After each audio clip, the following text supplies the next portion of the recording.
Bonjour à tous les amis, aujourd'hui on va analyser ce match, on va parler un peu de Mercato, OGC Nice, Benfica. Donc les amis, cet avant-match, c'est une vidéo analyse, statistique, on va parler un peu de Mercato, qu'est-ce qui s'est passé du côté de l'OGC Nice. Et les amis, ça va être un match vraiment très compliqué. Et là je parle sérieusement parce que Benfica... moi, j'ai une quarantaine d'années et je crois que Benfica, sur 40 ans, ils sont en Ligue des Champions chaque année. Hein.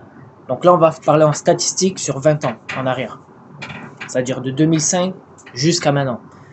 Donc Benfica, c'est une équipe qui est en Ligue des Champions depuis 20 ans. Hein. Chaque année, ils font une participation en Ligue des Champions et chaque année, le minimum qu'ils font, c'est 8e de finale. Leur meilleur parcours, ça a été quart de finale sur 2 ou 3 ans, je crois. Ils ont fait quart de finale de Ligue des Champions. Et ils ont battu les plus grandes équipes. Hein. Ils ont battu du Bayern de Munich. Ils ont battu du Barcelone. Ils ont battu les meilleurs. Benfica, c'est un club qui fait partie, à une certaine époque, du top 5, voire même du top 10 des meilleurs clubs du monde. Hein. Donc voilà. Benfica, on le sait tous. Ils ont sorti grave des pépites sur les 10 dernières années. Hein. Ils ont sorti des joueurs incroyables. Et chaque année, ils en sortent encore. Donc voilà les amis. Pour faire ce petit résumé. Donc Nice a fait une préparation assez correcte. 4 victoires, 1 nul, 1 défaite. Benfica, ils ont eu quasiment 0 match amical. Mais ils ont eu des matchs officiels. Ils ont fait la Super Coupe du Portugal, ils ont gagné. Ils se sont fait éliminer de la Coupe du Monde des clubs par Chelsea. Que dire encore? Après l'année dernière, Benfica s'est fait éliminer en 8e de finale de Ligue des Champions. Il s'est fait éliminer par Barcelone, hein, une très grosse équipe de Barcelone l'année dernière. Si je ne me trompe pas, ils ont perdu en phase de poule et en élimination directe. Donc 3 matchs, 3 défaites. Benfica, si on fait un résumé sur l'année, très peu de défaites. Les seules défaites qu'ils ont, c'est les défaites que je vous ai citées. Coupe du Monde des clubs et la Ligue des Champions. Et je crois qu'ils ont perdu un match en championnat, voire 2, je ne sais plus. Mais ils ont fini avec 80 points ou 82 points, deuxième. Sporting Portugal a été meilleur que cette année. Mais si le Sporting n'était pas là, Benfica, ils auraient été champions. Hein. Donc voilà, Benfica, c'est une équipe qu'il ne faut pas prendre à la légère. Et dans ce match, j'attends pas grand-chose. J'attends juste un petit espoir. Mon espoir, c'est quoi?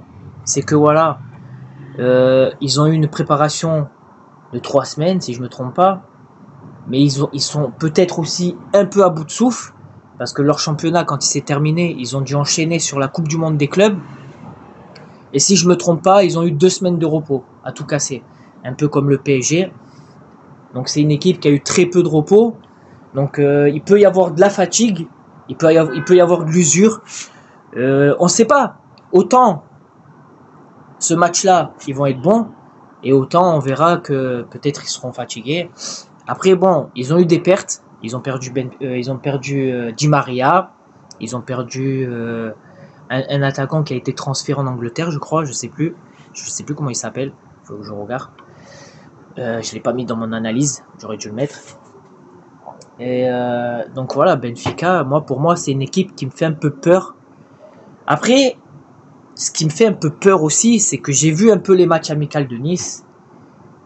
Et techniquement, on n'est pas là encore. Techniquement, contrairement à Benfica qui a beaucoup de technique, techniquement, on n'est pas là. Le seul qui sort du lot, mais vraiment, hein, c'est Buonanni. C'est le seul qui sort du lot. Après, le reste, pour moi, c'est trop moyen. Je ne sais pas si la préparation, les joueurs se donnaient pas à fond. Déjà, tu vois un Nguessan, que tu ne sais pas s'il reste à Nice ou s'il va partir. Moi, en match amical, je ne l'ai pas vu à 100%. Terem Moffi, je pense qu'il a un peu de l'appréhension aussi. On voit qu'il veut faire les choses bien. Mais tu sens qu'il se retient un peu aussi encore, tu vois. Bon, après, il a marqué... dans le dernier match amical, donc déjà c'est bien, ça le met en confiance avant les matchs officiels. Mais j'attends plus de Nice. Et Nice, si on n'a pas de technique, si on n'arrive pas à conserver la balle face à Benfica, si on n'a pas un mur solide défensivement, ça va être très compliqué. Donc voilà, les occasions, va falloir les mettre, va falloir les mettre, pas se créer d'occasions et peut-être se créer beaucoup d'occasions, mais il va falloir les mettre. Et je pense que face à Benfica, on aura très peu d'occasions. Maintenant, si je dois faire une analyse sur Nice pour qu'ils puissent gagner ce match, il vous reste 3 jours, les gars. Travaillez les coups francs, travaillez les corners. C'est très important. C'est dans des matchs comme ça, compliqués, que tu peux gagner sur corner, sur coup franc. Parce qu'après, dans le jeu, à part une erreur technique ou tactique du Benfica, ça va être compliqué. Maintenant, on m'avait beaucoup entendu parler que ça va être compliqué, mais il faut être réaliste. C'est Benfica, les amis. Benfica, c'est la meilleure équipe. C'est la meilleure équipe dans cette poule, en fait. Dans les barrages, c'était l'équipe qu'il fallait pas avoir. À la limite, un Feyenoord, ça aurait été mieux qu'un Benfica, tu vois. Parce que Benfica, pour moi, l'année dernière, je crois même en Ligue des Champions, ils ont tapé quand même des grosses équipes, tu vois. Donc voilà, c'est une équipe qui me fait peur. Et honnêtement, je suis pas confiant. Donc maintenant, ce premier match à domicile, il va pas falloir faire d'erreur. Parce que si la moindre erreur sera fatale. Maintenant, ce que j'espère dans ce match, on l'espère tous, on espère une victoire de l'OGC Nice. Mais un match nul serait un bon résultat quand même. Mais après, là-bas, ça serait encore plus compliqué. Parce que là-bas, ils sont quasiment invincibles. Moi, Benfica, c'est une équipe que je suis depuis des années. Et à domicile, ils sont très, très, très durs à prendre. Très, très durs. Voilà, les amis. C'était mon analyse du match. Maintenant, on va passer vite fait. On va parler un peu de mercato. Donc, le mercato de Nice, on a eu Diouf en gardien. On a eu Ba en défense. On a eu Johnson, ailier, attaquant. Opong en défense. Et la dernière recrue qui devrait arriver et être titulaire qualifié face à Benfica, c'est l'Allemand Ronsford, Koningsdorfer. Bon, bon, un attaquant de Hambourg qui a mis 14 buts en Ligue 2 allemande. Est-ce une bonne recrue? Alors moi je vous explique. Le niveau allemand en Ligue 2, je pense qu'il est mi-tableau Ligue 1. Parce que la Ligue 2 allemande, on le sait tous, ils ont un niveau incroyable. Donc voilà. Au niveau de la future recrue, j'espère vraiment que ça sera un attaquant. Il est guinéen, 23 ans, jeune, 14 buts, en confiance. Normalement, il vient dans un club de Ligue 1, ça serait un changement de championnat pour lui. Parce que je crois que lui, il a joué que en Allemagne. Donc voilà, ça... faut espérer. Maintenant, on ne connaît pas qu'est-ce que ça vaut en Ligue 1. Et on verra bien. Peut-être qu'il créera la surprise. Peut-être qu'il y aura un joueur qui créera la surprise.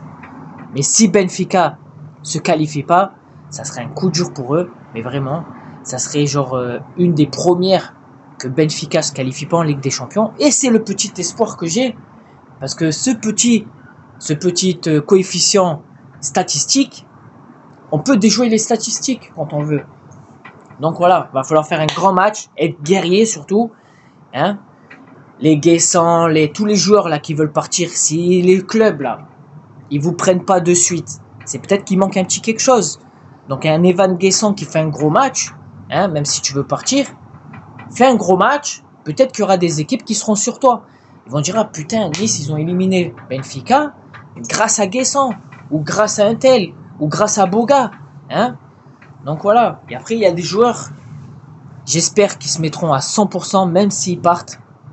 Quand je parle de Boga, Guessant, tous ces joueurs-là qui sont censés partir mais qui ne savent pas s'ils partent, donnez-vous à fond pour ce match. Honorez ce maillot, vous l'avez porté. Vous n'êtes pas qualifié pour rien l'année dernière. Donc si vous voulez des statistiques, les gars, il faut aller. Si vous voulez être transféré à Barcelone, Real Madrid, dans des grosses équipes, il faut taper les gros, comme Benfica. Ciao à tous, Issa Nice. Et surtout, abonne-toi à ma page.